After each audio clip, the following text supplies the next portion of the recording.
Buenos días, estamos en el aire.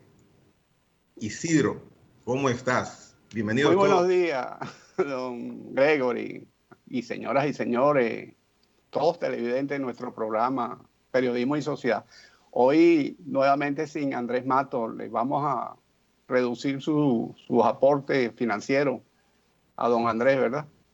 Sí, evidentemente, este mes vamos a tener una economía sustancial en lo que a nómina se refiere, debido a la no presencia tan insigne personaje, pero veremos cuál es la justificación cuando regrese. Mire, antes que usted inicie con la agenda, me gustaría recordar que un día como hoy, en el año 2001, el presidente Hipólito Mejía promulgó la ley 163-01, que creó la provincia de Santo Domingo. Realmente yo recuerdo que la alcaldía del Distrito Nacional, aquello era inmenso, ¿no? Y yo estuve asesorando en el Congreso cuando se promulgó esa ley. Y fue un buen paso en la ruta de la descentralización, crear estos municipios, Santo Domingo Norte, Este, Oeste, Boca Chica, etc. Y se comenzó con un excelente pie. Esa ley solamente creo que le faltó un detalle: crear el concepto de área metropolitana. Concepto de área metropolitana, institucionalizarlo judicialmente, implicaba la obligatoriedad a los señores alcaldes de establecer de relaciones de coordinación para atender grandes servicios que traspasan las fronteras municipales. Como ejemplo, la deposición de basura. Tú tienes un vertedero de basura en un municipio, pero eso debe ser un compromiso global. No sé si en la actualidad lo hacen así, vía Poder Ejecutivo o vía acuerdos intermunicipales.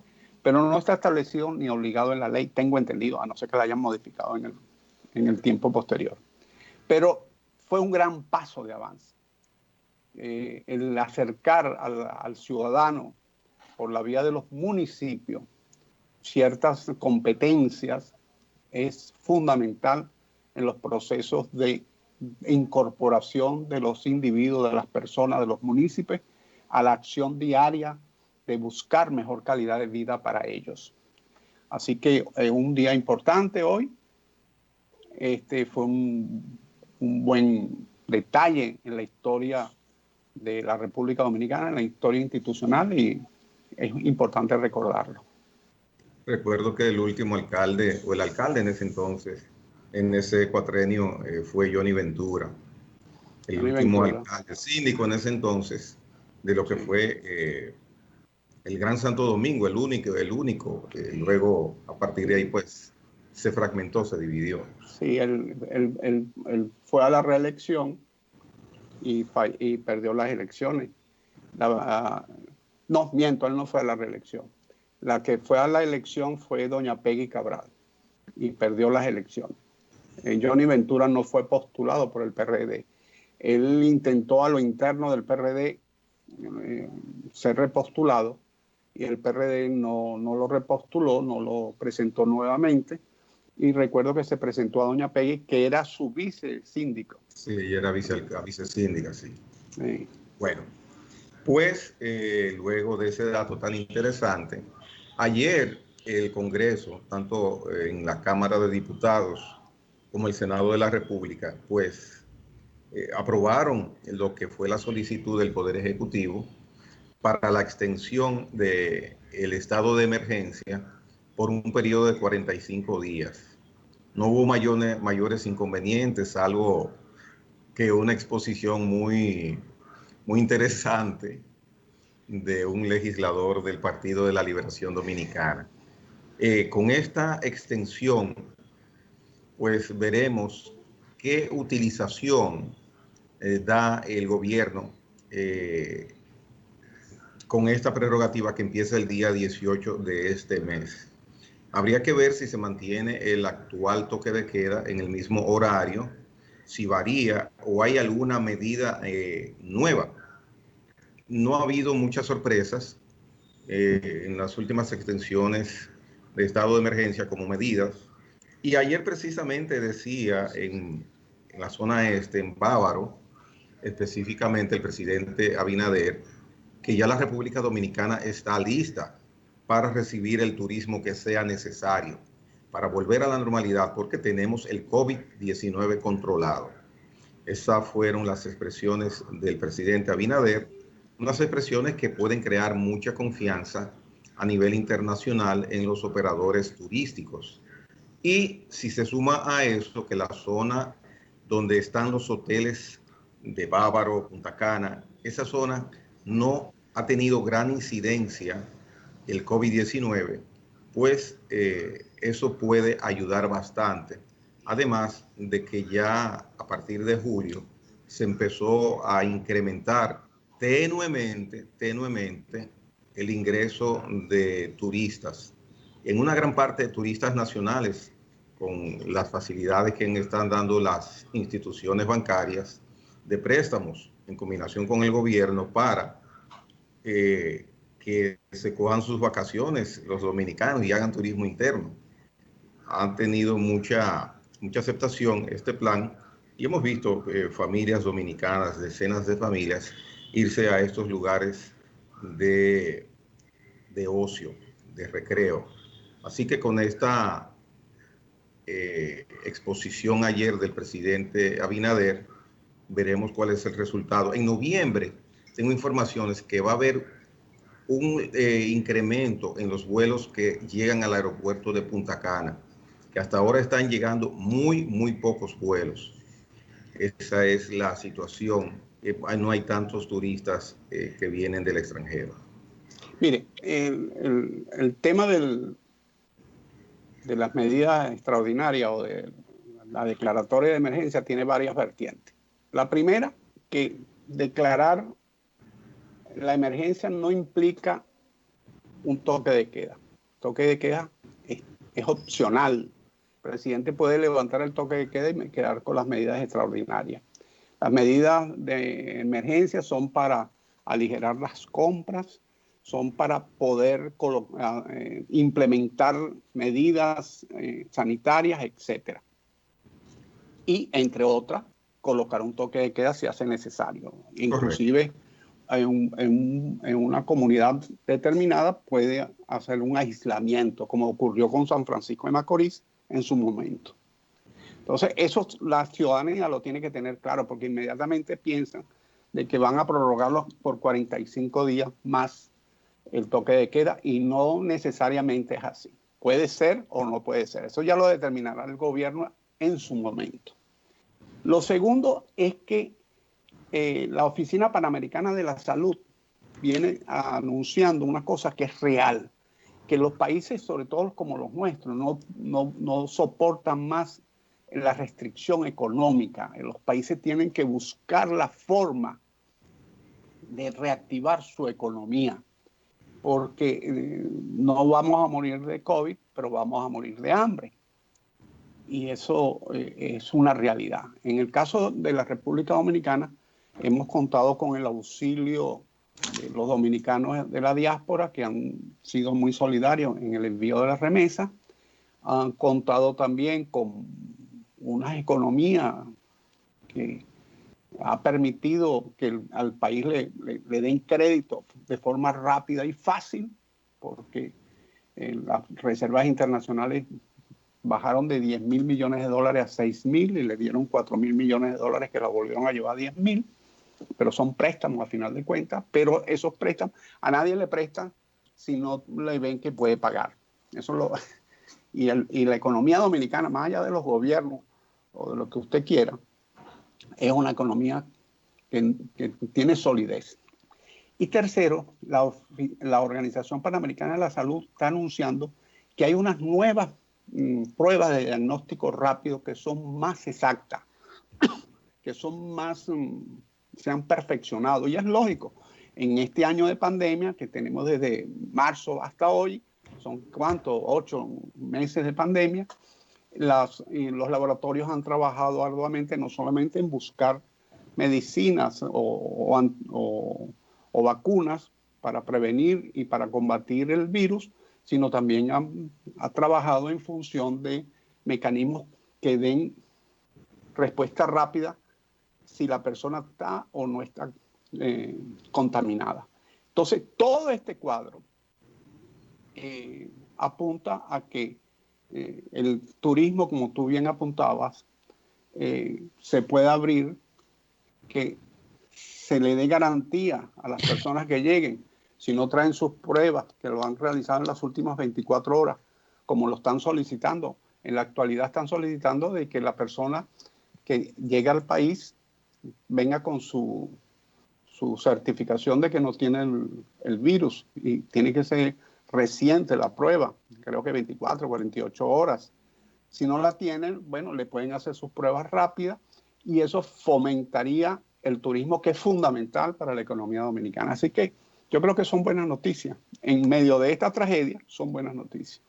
Ayer varios diputados mencionaron una especie de lo que sería modalidad del toque de queda o una eliminación del toque de queda de la siguiente manera: que la libertad de tránsito sea permitida después de las 9 de la noche, o sea, en todo momento del día, incluida la noche, pero que se prohíban las aglomeraciones.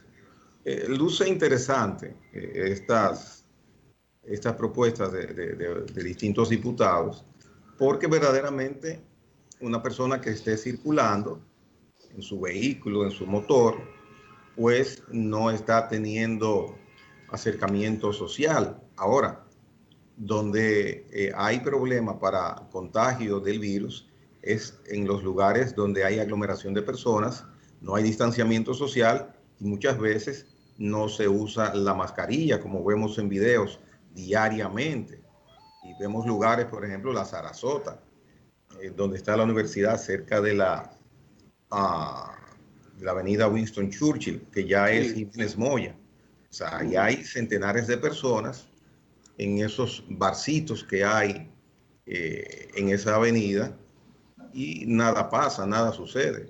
Lo mismo pasa con muchísimos restaurantes que no guardan distanciamiento social en la colocación de las mesas y la gran cantidad de personas y de público que van a estos lugares, los drinks. Eso se ve diariamente y las autoridades se hacen de la vista gorda, aunque veo que hay cierres de negocios en la prensa que dice la policía que los ha cerrado. Pero bueno, el asunto que podría ser una viabilidad de esto, de que haya libre tránsito y que se sea más enérgico con el asunto de las aglomeraciones de personas. Esto podría funcionar, pienso, de igual manera que está haciendo ahora, porque muchas veces hay tanta aglomeración porque la gente sabe que tiene que irse y que tiene un punto hasta donde puede llegar. Aunque aquí tenemos la costumbre, nos ponen un toque de queda a partir de las 11 de la noche y tú verás a la gente llegando a las 12 a su casa.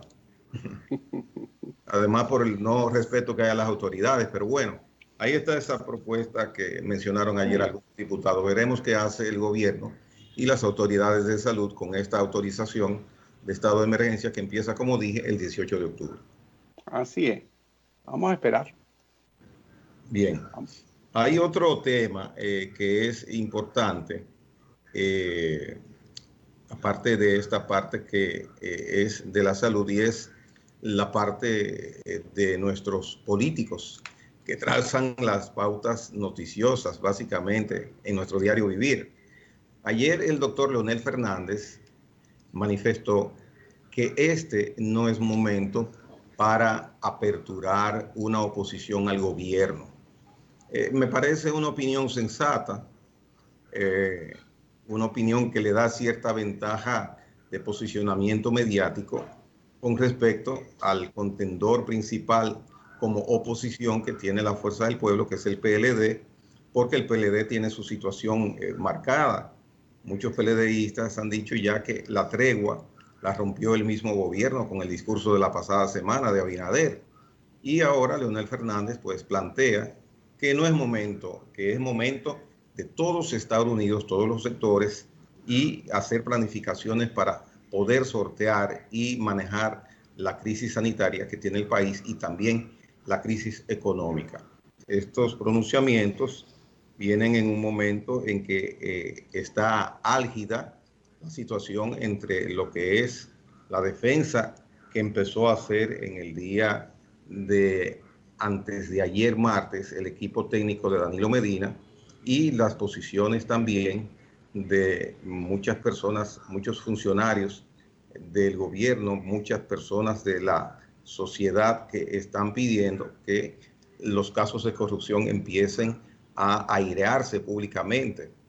Hay un tren que empezó su marcha, está ahora en silencio, no está a la vista, pero verdaderamente, como hemos visto, hay indagatorias periciales que se están haciendo en distintas instituciones para armar lo que serían los casos que se presentarían ante el Ministerio Público de posibles actos de corrupción de la pasada administración. Entonces, este ingrediente de no abrir oposición al gobierno de Leonel Fernández luce interesante en este momento. Mire, Leonel Fernández está demostrando de que tiene oficio político y buen oficio político al nivel de casi de un estadista o de un estadista. Cuando usted lee o escucha o lee en la prensa lo que él dijo, se observa de que le da una tregua al gobierno, a él no le interesa pelear con el gobierno. Además, este es un gobierno que está atravesando o está enfrentando la travesía de una gran crisis, una crisis económica agravada con la pandemia. Entonces, hay que ser mesurado en los juicios y no caer en la vorágine destructora de los tuiteros, de la gente de las redes sociales que por cualquier cosa acaban con cualquiera. No ser alimento de esas fogatas, de esos incendios que no tienen justificación. Enfila su discurso contra el PLD, es lógico, es su adversario real. En este momento el adversario de Leonel Fernández no es el PRM, es el PLD. Y dice que el PLD es una cosa cuando él era presidente y es otra después que dejó de ser presidente. O sea, se diferencia del gobierno, que el gobierno lo pueden juzgar por todos los años del presidente Medina, pero que al PLD no lo deben enjuiciar, sino a partir de la división de octubre del año pasado, cuando fueron las primarias. Él dice que mientras él estuvo al frente del PLD, el PLD ganaba las elecciones, que el PLD trató de convertirse en un monstruo autoritario que lo copaba todas las escenas y que eso ocurrió gracias a que, o producto de la división del partido, porque él era un ente de contención en lo interno frente a esas pretensiones. Ese es su discurso. Yo no digo si tiene razón o no tiene razón, yo no lo estoy juzgando. Yo lo que estoy narrando o haciendo un resumen de su discurso. Su discurso que es muy inteligente porque él está en una situación que aunque tiene una gran cantidad de senadores, una gran cantidad de diputados, realmente no tiene la fuerza histórica del PLD.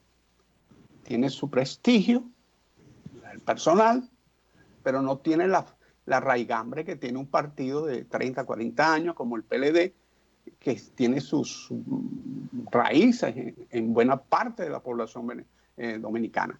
Eso es como el PRD. El PRD le da un viento y revive, porque eso está en la sangre de mucha gente, de muchos dominicanos. No digo que va a ganar las elecciones ni nada por el estilo, pero son partidos históricos que están en la tierra dominicana, están sembrados en la tierra dominicana, y el PLD es uno de esos partidos, y él lo sabe.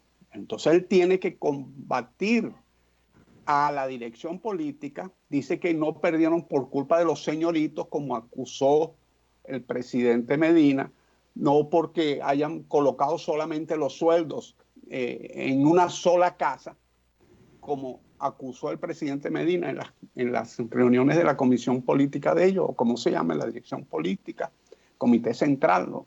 no sé. El comité político. Comité político. No, eso no fue así, dice él. Es por la vocación autoritaria de copar todo el poder en un grupito.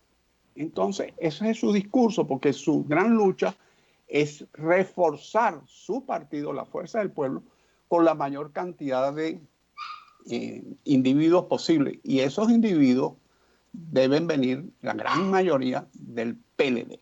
Entonces, él está bien centrado. Su pleito no es con el gobierno, su pleito es con el PLD. Y le da un chance al gobierno. Él, en sus cuentas, estoy seguro que dirá, bueno, después del segundo año o cercano al tercer año, ya tendré tiempo para enfrentar al gobierno. Y al gobierno le interesa, porque el gobierno lo que quiere, primero, es disminuir a su principal adversario, que no es la Fuerza del Pueblo, es el PLD. Mientras se mantengan ellos divididos, el PRM tiene chance de repetir dentro de 3 años y medio, 4 años.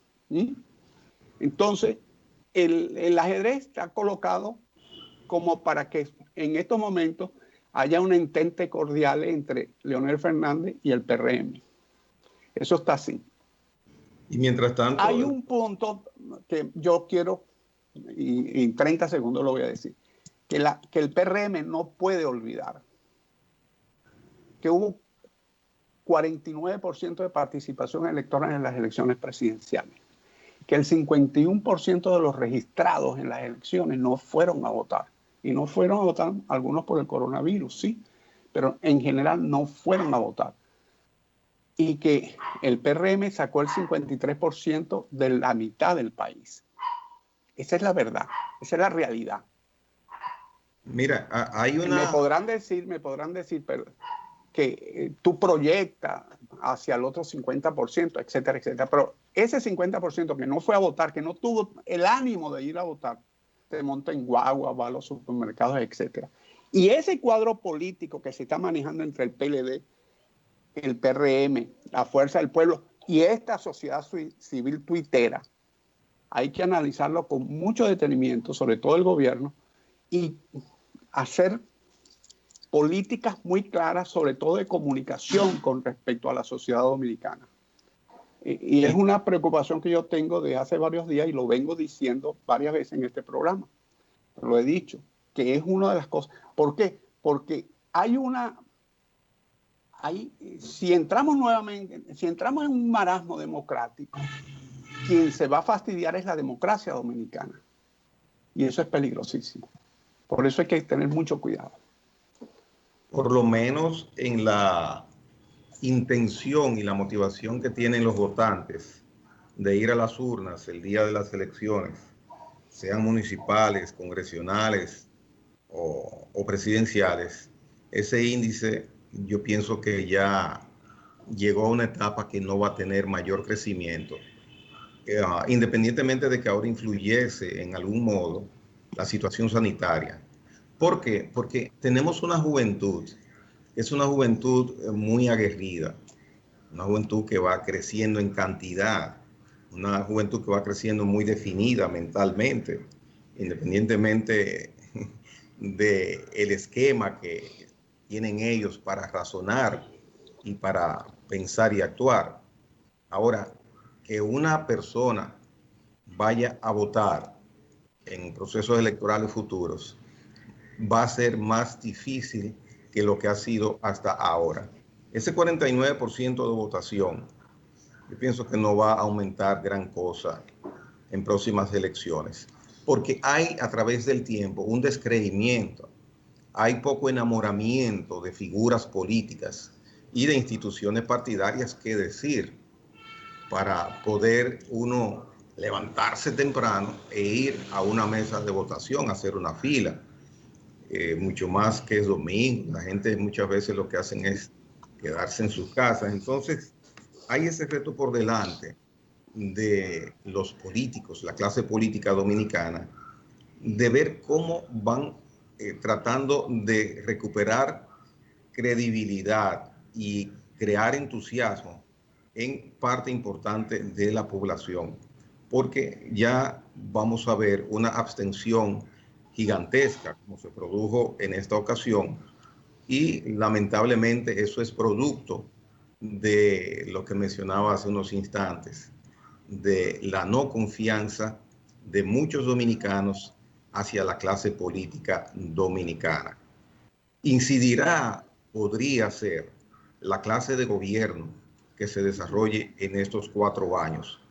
Podría incidir, habría que ver, pero aquí las cosas, hay que decir, se dieron cuando ya sucedieron, porque mientras tanto, bueno, hemos visto, eh, hay un cuasi escándalo de posible irregularidad que podría ser judicializada o profundizada y está en investigación, y sale de parte de un funcionario del gobierno, de un ministro, de una ministra en este caso. Estoy hablando del caso de Kimberly. Paradójicamente, es el gobierno que podría estrenarse con una situación de esta naturaleza, de la cual una parte importante de la sociedad está esperando pues resultados y acciones. Entonces, lo que tú siembras ayer, lo cosechas hoy. Y la clase política tiene que repensarse, tiene que reevaluarse. El PLD está en eso. Las autocríticas que ha hecho Danilo Medina son en ese sentido. Aunque reitero lo que he mencionado anteriormente. Todo eso que le sucedió al PLD, ellos estaban conscientes en todo momento que estaba sucediendo. Mucho más Danilo Medina, que es uno de los quizás 5 políticos más acabados, más duchos, más estratégicos, más astutos de la República Dominicana. Y sucedía, y ellos en el gobierno no hacían gran cosa para evitar situaciones, por lo menos para guardar apariencia, o a la mujer del César no le basta con ser seria, tiene que demostrarlo. Es un refrán centenario. Entonces, eso está sucediendo con la confiabilidad que tiene la sociedad hacia la clase política dominicana, esa parte de abstención electoral. Sí, pero volviendo al punto inicial, el discurso de Leonel, su declaración, etcétera, en el grupo, en el almuerzo ese que estuvo, lo coloca de que quizás es uno de los políticos, junto con el presidente Abinader y quizás junto con el presidente Medina, uno de los pocos políticos que sabe hacia dónde va. Quizás lo hace mejor o peor, pero sabe hacia dónde va. Medina también sabe hacia dónde va y Abinader también sabe hacia dónde va. El problema que tienen todos esos políticos son sus entornos, que no, a veces algunos tienen sus propias agendas. Y ahí es donde corre los peligros y están los escollos que se les presentan y no pueden sortearlo. Bueno, nos pasamos un poco del tiempo de la pausa. Señor director, cuando usted considere, pues vamos a una pausa comercial y en unos instantes regresamos.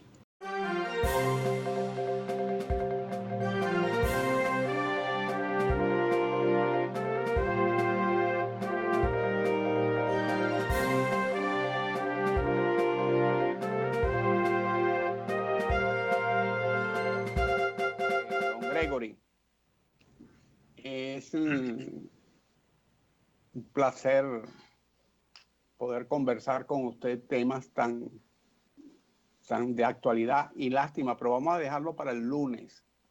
Hay un titular hoy de quién heredará la estructura de Hipólito Mejía, pero vamos a dejar eso para el lunes.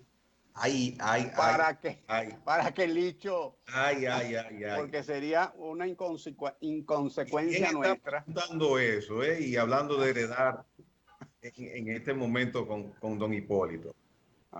Bueno, pero aquí hay un trabajo de una periodista en el diario El Caribe y coloca a Fellito Suberví, por supuesto a Carolina, y coloca al ministro del Turismo, a Collado.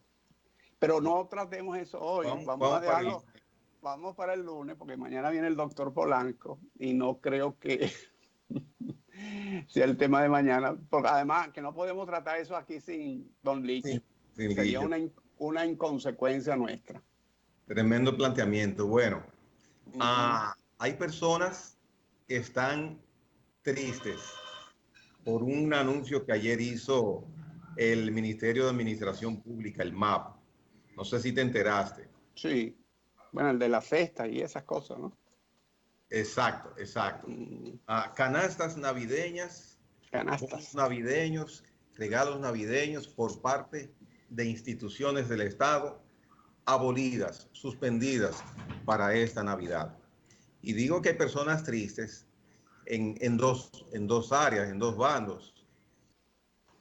Tú y yo, como ejemplo, estoy poniendo que recibiríamos esas canastas con mucha alegría, pero también las empresas y las personas que año tras año se dedican a fabricar estas canastas, que mueve millones, millones y millones de pesos cada año, pues este año cero canasta navideña, cero bono navideño, cero regalo navideño por parte de las instituciones del Estado. Esto para buscar eficientizar y magnificar la capacidad de tener recursos por parte del presupuesto. En otras palabras, no malgastar recursos del presupuesto en este tipo de regalos. Los bonos que usualmente se entregaban, por ejemplo, tú tienes un gran supermercado o una tienda de electrodomésticos, te daban bonos de esas empresas para que tú fueras y retiraras lo que tú consideraras con el valor que se te regalaba de bono. Pero ahora para este año eso está eliminado. Mire, déjeme decirle algo. Eso es perfecto y es muy bueno y positivo, etcétera, etcétera. Todos los aplausos del mundo para eso.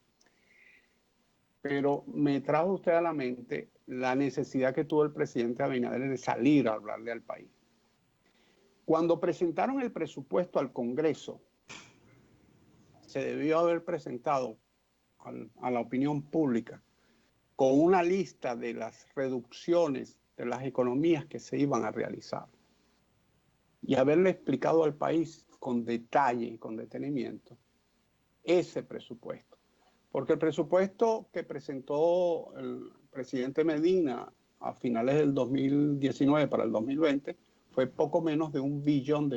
Y el que está presentando el presidente Abinader para el 2021 es un poco más de $1 billón.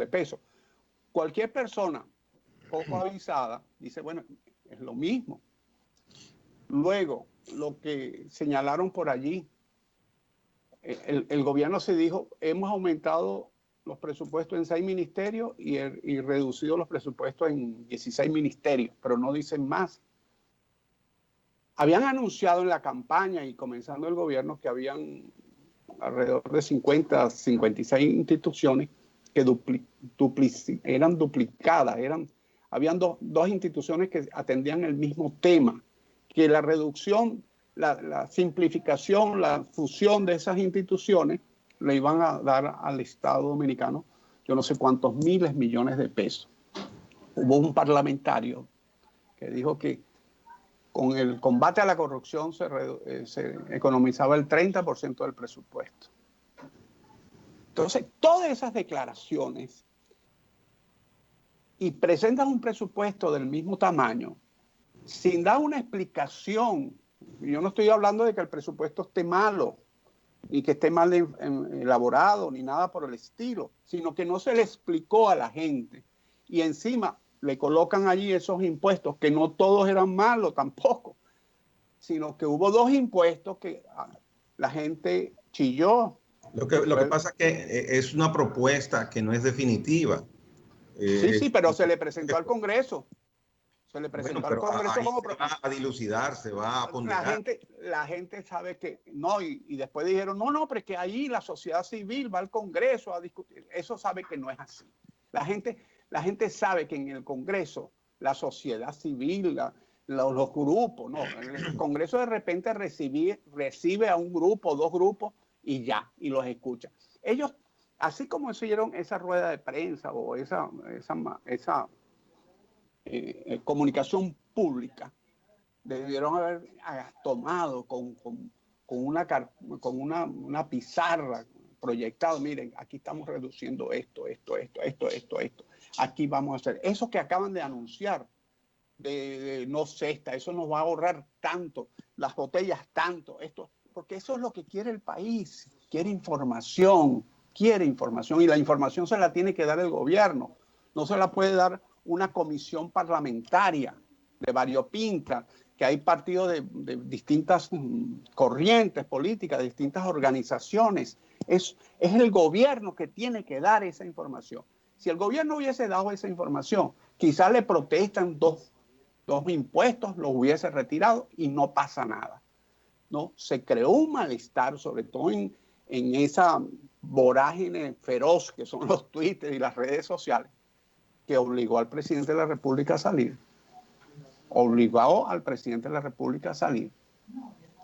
Y demostrando a Abinader un liderazgo, colocó las cosas en su sitio y recuperó y colocó el balón donde tiene que estar colocado. Se lo habían colocado en su cancha y lo devolvió a la cancha del Congreso y a la cancha de la oposición, como debe ser al menos en esta etapa.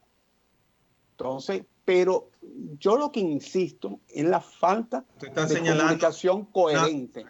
Una deficiencia o una falta de agilidad o de comunicación en los equipos de difusión de información oficiales.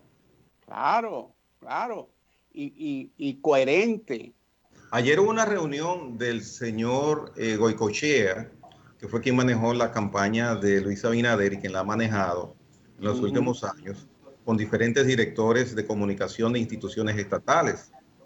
Supongo, no sé lo que se trató ahí, pero evidentemente es para consensuar, supongo, lo que es una línea comunicacional, porque Goicoechea no es economista, Goicoechea no es del área de deportes, es del área de estrategia comunicacional y manejo de imagen. Entonces esa reunión con directores de comunicación de las instituciones estatales, supongo que vendría a atender esa observación que tú estás haciendo ahora. Sí, ¿no? Y lo hemos conversado. Yo les decía en otro programa que el presidente Hipólito Mejía, al segundo año de su gobierno, creó la Oficina Presidencial de Iniciativas Democráticas y puso al frente de esa a una persona que tiene mucho valor en el país, como don Fafa Tavera. Y una de las misiones que tenía dicha oficina, tenía 3 grandes misiones, pero una de las misiones era darle coherencia a la comunicación para que la gente sepa, porque no es lo mismo que yo, por ejemplo, yo leí una noticia que me pareció excelente y la comentamos aquí, de que el gobierno iba a emprender una política de recuperar 30,000 viviendas, de reparar 30,000 viviendas en el país. ¿Alguien más ha dicho algo más de eso? Yo no lo he visto. Si lo ha dicho, no hay fuerza informativa.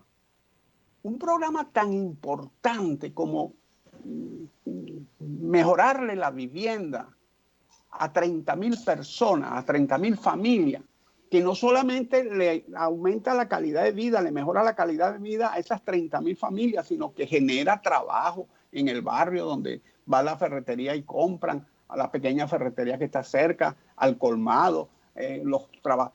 Un programa tan importante como eso se anunció. Hoy aparece, creo que Tony Peña Guava, hablando de que va a hacer un programa de piso para las viviendas, que los pisos son de tierra y que cada piso cuesta 100 y pico mil pesos.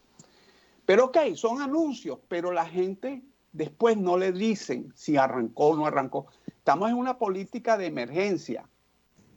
Yo no sé si con esa política de emergencia no se pueden agilizar los trámites, y el hecho de agilizar los trámites no significa que tú le vas a dar pie a la corrupción. En absoluto. Agilizar trámites no es sinónimo de corrupción, porque tú puedes agilizar los trámites con toda la transparencia del mundo.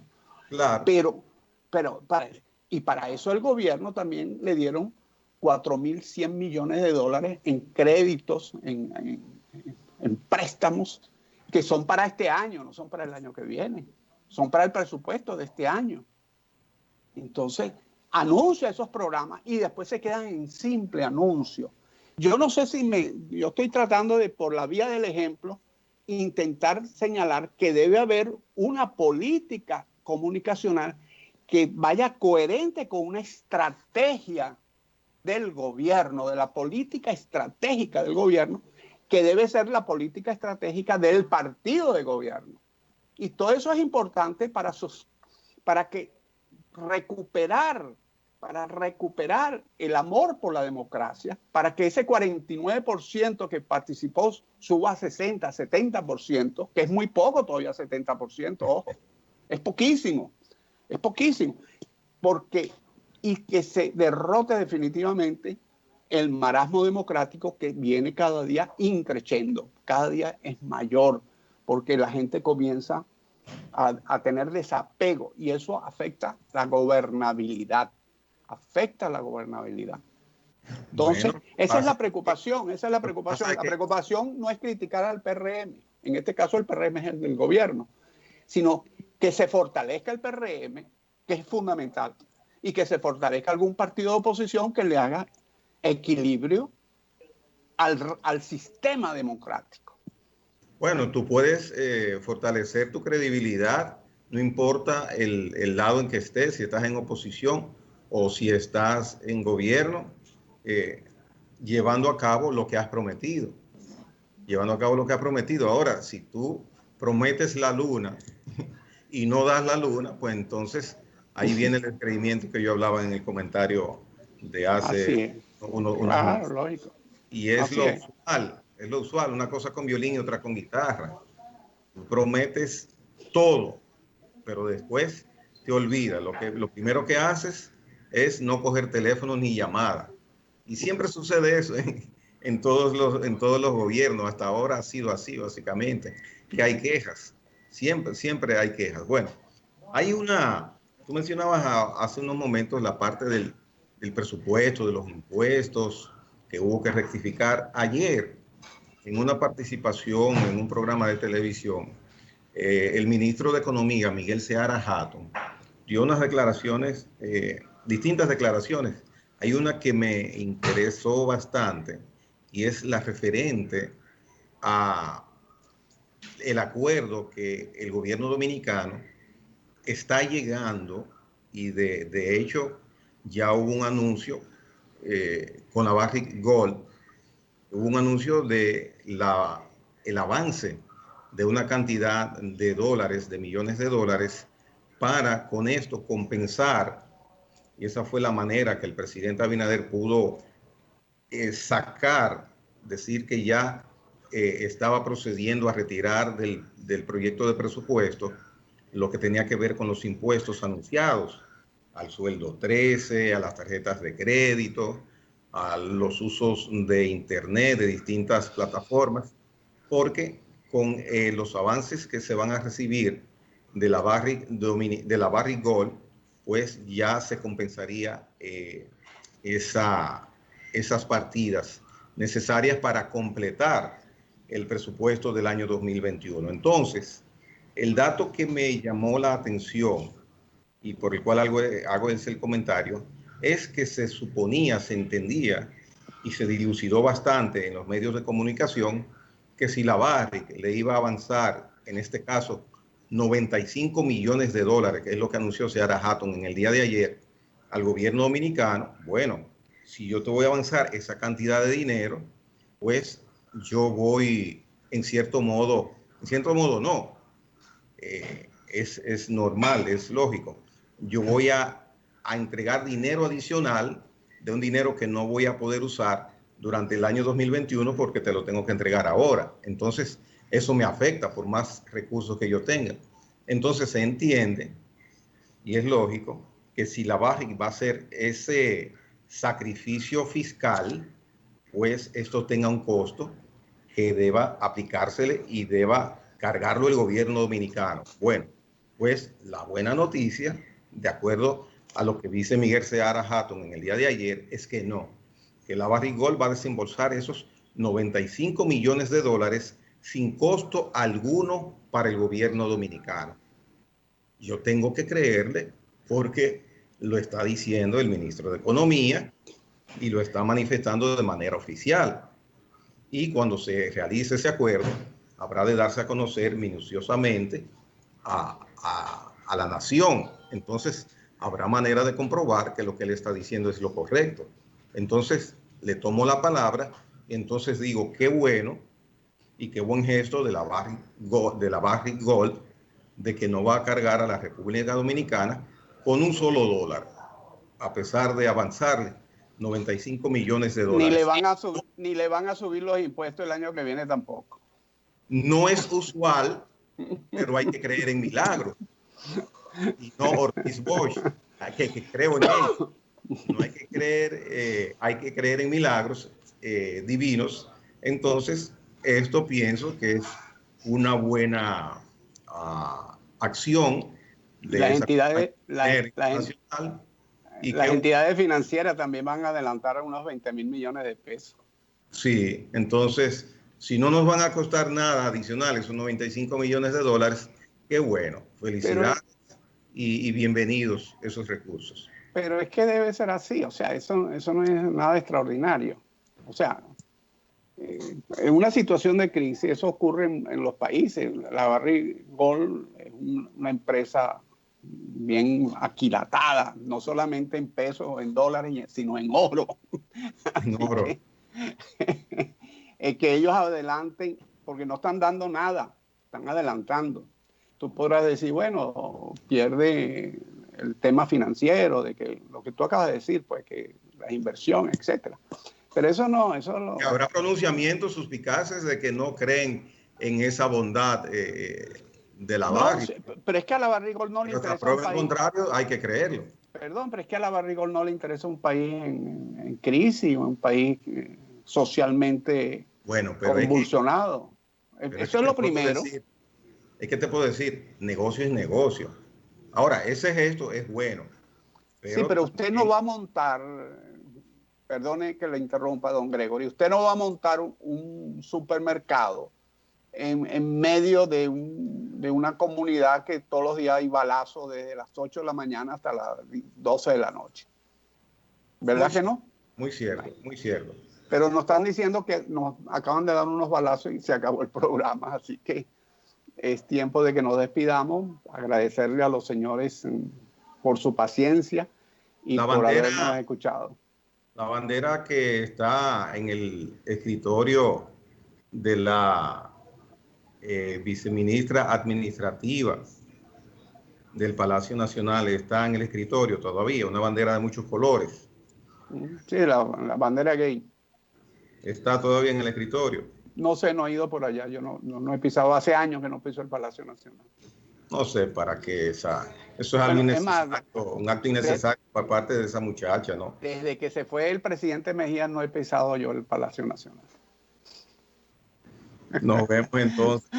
Hasta mañana y muchas gracias.